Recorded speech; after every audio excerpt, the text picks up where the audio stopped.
The China Report for Thursday, March 21, 2013. China's 5 largest banks 2012 combined net profit up 12%.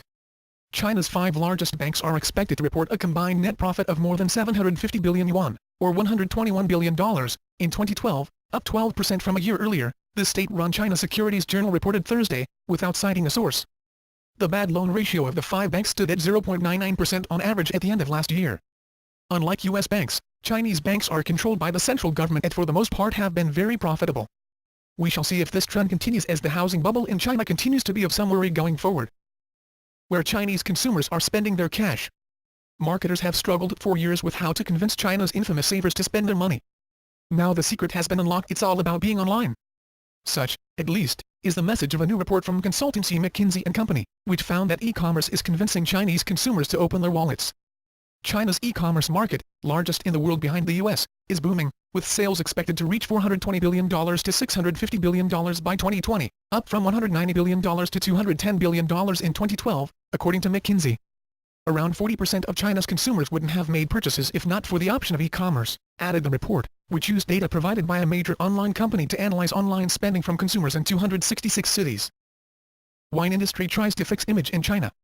California winemakers, in particular those in Bay Area counties like Napa and Sonoma, have spent decades establishing their wines as some of the best in the world. But in China, where drinking wine is a more recent phenomenon, these well-constructed wines compete with bulk wine from the state that is bottled, branded and sold at prices they could never command elsewhere. While China in 2012 accounted for just under $74 million of the $1.4 billion of U.S. wine exports, about 90% of which comes from California, that is up from $16 million in 2007 and $2.6 million in 2003, according to the Wine Institute. A bottle of wine in China typically costs about 2 or 3 times what it would in the U.S. because of taxes, import fees and other costs. And that is where the problem is for most wine producers abroad. Another key problem to overcome is that Chinese consumers do not have a great deal of wine education, and therefore will not buy wines at different price points. Cyber attack on South Korea came from Chinese IP.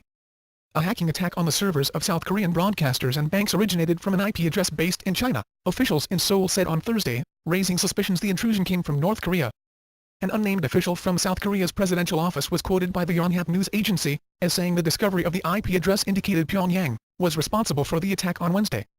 A previous attack on a South Korean newspaper that the government in Seoul traced back to North Korea also used a Chinese IP address. We've identified that a Chinese IP is connected to the organizations affected, a spokesman for South Korea's Communications Commission told the press conference. China has been the focus of several attacks around the world. It is not known if these attacks are from the military or another source. Solar energy collapse in China.